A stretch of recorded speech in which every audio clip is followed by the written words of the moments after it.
नमस्कार, बिहार मिथिला न्यूज़ में आपका स्वागत है। मैं हूं मनोज। देखिए, जनता जब परेशान होती है तो उन तमाम मुद्दों को लेकर हम अधिकारी और नेताओं के पास पहुंचते हैं। आज एक ऐसा ही गंभीर मुद्दा, जब बिहार सरकार ने जमाबंदी की नई नियमावली निकाल दी, उसके बाद से परेशान लोग रिकॉर्ड रूम से लेकर रजिस्ट्री कार्यालय और अंचल कार्यालय से लेकर के जहाँ पर शिविर लगता वहाँ तक लोग परेशान हैं। कुछ लोग अज्ञानता की वजह से परेशान हैं तो कुछ लोग सारे पेपर देने के बावजूद परेशान हैं। हमारे साथ बहादुरपुर प्रखंड के सीईओ हैं निश्चल प्रेम जी, जिन्होंने फरवरी में यहाँ ज्वाइनिंग दी है। 1.5 महीने की अवधि में काफ़ी परेशानियों से गुजरे हैं, काफ़ी परेशानी लोगों का निराकरण भी किया है। ये जो नई नियमावली निकला है, इसके बाद क्या लगता है कि नियमावली कितना सटीक है और कितना परेशान भरा है? जहाँ तक नियमावली की बात है, ये तो सरकार का निर्णय है और अच्छा निर्णय है। इससे आने वाले समय में भूमि विवाद का जितना भी समस्या है वो नया समस्या पैदा नहीं होगा। और रह गई बात इसमें काम करने के लिए, तो हमारे पास जो भी आवेदन लोग लेकर आते हैं तो हम उनको सलाह देते हैं कि आप लोग आपसी सहमति से कम 100 रुपया के भी स्टाम्प पे आपसी बंटवारा करके लाइए। वंशावली सरपंच स्तर से बनवा के लेकर आइए। हम लोग जितना त्वरित कार्रवाई करते हुए, और सरकार का निर्देश है कि ऐसे केस में, बंटवारानामा के केस में आपको फीफो के उसमें उसका स्किप करके काम करना है, तो हम लोग उस पर काम कर रहे हैं। आप लोगों ने 3 दिन शिविर लगाया था जो पंचायत स्तर पर, ताकि लोगों की समस्या के कितना उपलब्धि मिली, कितना उससे आपको लगा कि सहूलियत हो सकता है?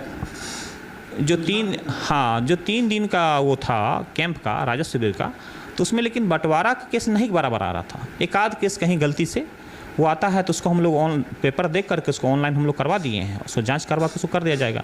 मैक्सिमम केस उसमें आ रहा है वो परिमार्जन का, कि लगान नहीं है तो रकबा नहीं है, इस तरह का छोटा छोटा चीज़ था। उसका जितना भी आवेदन आया था हमने कर्मचारी से ड्राफ्ट करवाते उसको हमने फाइनल कर दिया। वो केस जो संभव था हमारे स्तर से, अंचलाधिकारी स्तर से, वो हम लोग निष्पादित कर दिए हैं। शेष जो बंटवारानामा का केस है वो आवेदन दिया गया है, उसको हम लोग जाँच करवा उसको करवा लेंगे। खाता में 0-0 रहता है, कई लोग ऐसे परेशान थे। ये 0-0 कहाँ से आया, क्यों आया, इसका निराकरण क्या है? देखिए, 0-0 ये दरभंगा का हम जो देख रहे हैं कि यहाँ का मैक्सिमम जमाबंदी में शून्य ही है। जब खाता शून्य है जमाबंदी में, तो जब तक साक्ष्य लेकर नहीं आएगा तब तक हम उसको अपने मन से खाता चढ़ा नहीं सकते हैं। तो उसके लिए, और यहाँ पर एक दुर्भाग्य की बात यह भी है कि यहाँ केवाला में भी खाता शून्य है। तो उसका एक यही ऑप्शन बनता है कि हम अंचल अमीन से मापी करा करके उसको खाता खेसरा स्पष्ट करके उसको अपडेट कर सकते हैं। कितना समय लग सकता है इस प्रोसेस में? तो उसके लिए आवेदक अपना ऑनलाइन, मापी के लिए भी ऑनलाइन सुविधा हो गया। आवेदक ऑनलाइन अपना अप्लाई करवाए, मापी का मापी हो जाएगा निर्धारित समय में। उसके बाद हम लोग अपडेट कर लेंगे, साक्ष्य के आधार पर कर लेंगे। आपके आने से पहले काफ़ी समय लगता था, लोग आरोप लगाते थे सीईओ जब तक काम नहीं होता। अंचल कार्यालय हमेशा विवादों, परेशान, आरोपों के घेरे में रहा है। कैसा महसूस हुआ होगा जब आप आए होंगे, ज्वाइन किए होंगे, तो लग रहा होगा काफ़ी आरोप है, कार्रवाई भी हो रही है कहीं पर?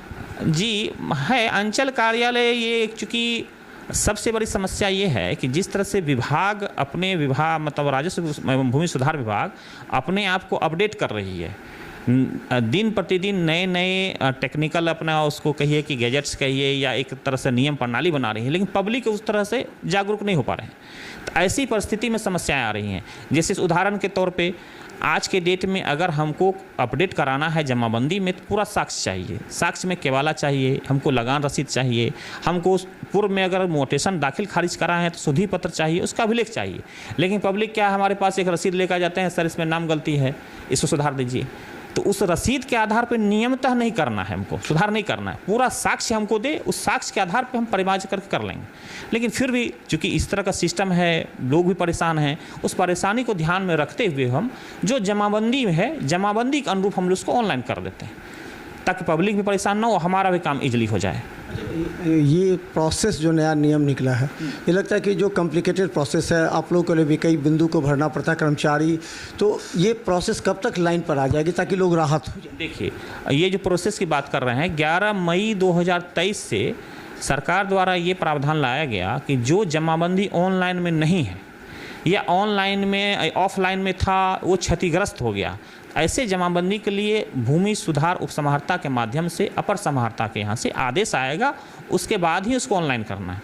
तो हम लोगों के यहाँ लगभग पूर्व में से लंबित 50-60 रिकॉर्ड था, हम लोगों ने उसको साइन करके हम लोगों ने भेज दिया है। हमारे यहाँ आज के डेट में एक भी लंबित नहीं रिकॉर्ड है, तो उसमें प्रक्रिया वही है। तो वहाँ से आदेश आएगा तब हम उसका अनुपालन कर पाएंगे। अंचल कार्यालय प्रारंभ होता है, क्या लगता है कि ये आगे डीसीएलआर ऑफिस या फिर जो आगे वहाँ प्रॉब्लम है या अंचल कार्यालय में प्रॉब्लम है? कहीं आरोप जहाँ तक है मैंने क्या बोला, आरोप वही लगाते हैं जो समय लग रहा है वो जो अनभिज्ञ हैं। अगर आपका टोटल पेपर स्पष्ट है, सब चीज़ जितना उसमें पेपर चाहिए सब लगा के हमारे पास ले आइए, तो किसी के पास ऑप्शन नहीं बचेगा कि वो रोकेगा। हमारे कर्मी ही अगर यहाँ पर रोकते हैं तो ये सर इसमें ये पेपर नहीं है, आपका अंचल अमीन का रिपोर्ट नहीं है, आपका शुद्धि पत्र नहीं है, आपका अभिलेख नहीं है, या आपका रसीद नहीं है, किसी न किसी बेस पे ही उसको रोका जाता है, या ये बोला था ये लाइए तब भेजेंगे। और हम लोग ऐसा इस बार मैंने क्या 50 से 60 रिकॉर्ड भेज दिया, उसमें बहुत में कमी था, हमने बोला कि नहीं इसको भेज दीजिए। अब हो सकता है वहाँ से अपना उसमें ऑब्जेक्शन लग के आएगा कि ये पेपर नहीं है, तो पेपर अगर दिया जाएगा तो कहीं पर रोकने को उचित नहीं है, क्योंकि हम लोग भी जवाबदेही होती है। हम लोग बताएंगे भाई आखिर कैसे बोलेंगे कि इसको रोकें, तो पेपर अगर देते हो जाएगा।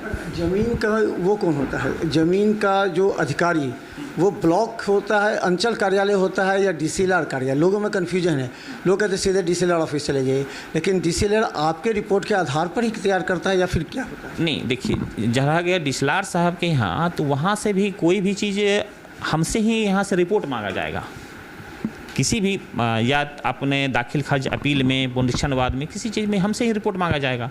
हम यहाँ से रिपोर्ट भेजते हैं, उसी के आधार पर वो करें, उसी के आधार पर वो करेंगे। कोई भी चीज़ अगर किसी भी अपर न्यायालय में, हमारे से ऊपर का जो भी न्यायालय है, रेवेन्यू कोर्ट की मैं बात करूँ तो, चाहे डीसीएलआर साहब, एडीएम साहब है, तो यहाँ से एलसीआर लोअर कोर्ट का रिकॉर्ड मांगा जाता है, उस आधार पर वो अपना निर्णय लेते हैं।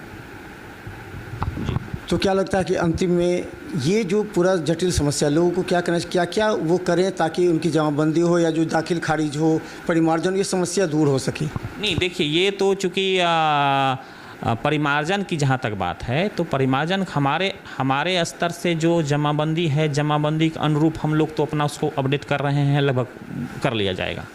लेकिन जो आप उनका कहना है कि खाता नहीं है या खेसरा नहीं है, वो तो हमारे जमाबंदी में ही नहीं है।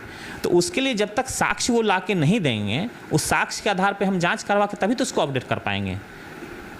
हमारे जमाबंदी में नहीं है तो हम उसको कैसे अपडेट कर पाएंगे? तो उसके लिए साक्ष्य लाना पड़ेगा, और ये निरंतर प्रक्रिया, जैसे जैसे पब्लिक अपना लेकर आएगी उसका सुधार होगा। शनिवार को जो हर थाना पर लगता है, क्या लगता है कि उसमें प्रोग्रेस है, उसमें जमीन का मामला तो उसको किस तरह निराकरण हो रहा है और कितना समय दे पा रहे हैं आप? देखिए रह गई बात, आप बात कर रहे हैं जनता दरबार की बात, तो जनता दरबार में रैयती ज़मीन में जो होता है, रैयती ज़मीन में हम लोग साक्ष्य के आधार पर परामर्श देते हैं कि आपका ये पेपर है, आपको ऐसे करना है, ऐसे करना है। रैयती ज़मीन में हम लोग डायरेक्ट जाकर के किसी को दखल कब्जा दिलाने के लिए ऐसा प्रावधान नहीं है। उसके लिए आपके माध्यम से मैं ये बताना चाहूँगा कि रैयती ज़मीन में दखल कब्जा के लिए भूमि सुधार उपसमाहर्ता महोदय के यहाँ BLDR एक्ट के तहत कोई भी पब्लिक अपना अपील करे, अपील के आधार पे डीसीएलआर महोदय हमको आदेश देंगे कि आप जाकर के उसका नापी कराइए, हम फोर्स ले जाकर नापी करा लेंगे। नापी के बाद वो एक आदेश पारित करते हैं, मजिस्ट्रेट बहाल करेंगे, पुलिस पदाधिकारी बहाल करेंगे, उसके बाद जाकर हम रैयती ज़मीन, रैयती निजी ज़मीन जो बोलते हैं, उस पर हम लोग दखल दिला सकते हैं। एकमात्र वही ये रेवेन्यू के हिसाब से वो उस आधार पर हम लोग जाकर दखल दिलाते हैं। लेकिन पब्लिक का ये कहना होता है कि नहीं सर हमारा पेपर सही है तो हमको दखल दिलाइए, तो यहाँ एक समस्याएं होती है। हम लोग जनता दरबार के माध्यम से प्रयास करते हैं कि भाई ये पेपर है, ये आपका सही है, ये गलत है, इस पर आपको करना है, अन्यथा आप ऐसा है तो आप जो है थाना अपना लिख के दीजिए, अपना आगे काम होगा। रेवेन्यू का कम होना स्वाभाविक है। इस बीच में जो रेवेन्यू आता था अंचल कार्यालय में, राजस्व कमी आई है उसमें, क्योंकि जिला का वो रजिस्ट्री ऑफिस तो काफ़ी कमी आई है। क्या आपके यहाँ भी कमी आई है? नहीं, रजिस्ट्री ऑफिस और हमारे अंचल का दोनों का अलग अलग सरोकार है। हमारे यहाँ रेवेन्यू अब ऑफलाइन कुछ नहीं है, लगान भी अब ऑनलाइन देना है। अमीन का जो था, अमीन भी अब अमीन का जो रिपोर्ट करना है या लोगों को पेमेंट करना, NR रसीद, वो भी ऑनलाइन करना है। तो ऑनलाइन है तो हमारे यहाँ तो कोई खास अंतर नहीं पड़ा है, हमारे यहाँ तो हो ही रहा है। रजिस्ट्री ऑफिस में चूँकि उनका रजिस्ट्रेशन कम हो रहा है, हमारे यहाँ तो हो रहा है। एक अंतिम सवाल, अब कहा जाता है कि अंचल कार्यालय को बिचौलिया बदनाम कर रहे हैं। आपको भी पता लगा होगा जब आए होंगे तो एक कहता है कि एक एक कर्मचारी के पास 10-10 मुंशी है जो कि काम करते हैं, पेपर भी उनके पास है, तो ये बिचौलिया सिस्टम पर रोक लगेगी जो अफवाह फैलाते हैं, अंचल कार्यों को बदनाम करते हैं, लोग पर डायरेक्ट कार्रवाई। देखिए, रह गई बात जो आप बोल रहे हैं बिचौलिया सिस्टम या अंचल कार्यालय में, जब से हम आए हैं तो हम अपने मेरा जो ये कंपाउंड है इसमें हम स्पष्ट बोल दिए हैं कि अगर कोई भी बिचौलिया यहाँ पे पाया जाएगा, दलाल पाया, तो हम उस पर फायर करेंगे। हमारे यहाँ ऐसा कुछ नहीं है। कर्मचारी को भी स्पष्ट हिदायत दिया गया है कि अपने हल्का कार्यालय में कोई भी बाहरी व्यक्ति नहीं आएंगे। हम इसी कारण से औचक निरीक्षण भी करते हैं। हम सिमरा निहालपुर गए थे और भी जो शिविर लगा था उसमें जाकर हम लोग देखते हैं, वहाँ पता भी लगाते हैं। और आप लोगों के माध्यम से अगर इस तरह का कुछ है तो हमको साक्ष्य दीजिएगा, तो हम संबंधित कर्मचारी के साथ उस पर भी कार्रवाई करेंगे। धन्यवाद। बता दें, दरभंगा बहादुरपुर के नए सीओ निश्चल प्रेम, जिनके कंधों पर बड़ी जिम्मेवारी है जनता को भी संतुष्ट करना और प्रशासनिक अधिकारियों के द्वारा जो दिए गए नियम और शर्तें हैं उसे पूरा करना, इस दोनों के बीच जो दूरी है और गैप है, इसे पूरा करने में कितना कठिन दौर से गुजरना पड़ता होगा समझे। लेकिन अंचल कार्यालय पर जो आरोप लगते हैं उसे दूर करना इनका फ़र्ज बनता है और जनता का जो परिमार्जन है, दाखिल खारिज है, इसके जमाबंदी, इन तीनों जो मुख्य प्रोसेस है उसको अपने कर्मचारी अपने टीम के जरिए लगे हुए हैं सॉल्व करने में। लेकिन हमें लगता है कि इस प्रोसेस से जहां जनता को फ़ायदा होगा लेकिन उनको इंतजार भी करना पड़ेगा। देखते रहिए बिहार में इत्तला न्यूज़। टीवी स्क्रीन के नीचे जो चल रहा है उस पर कॉल करके आप ज़्यादा जानकारी हासिल कर सकते हैं या अपनी समस्या से अवगत कराएं। धन्यवाद।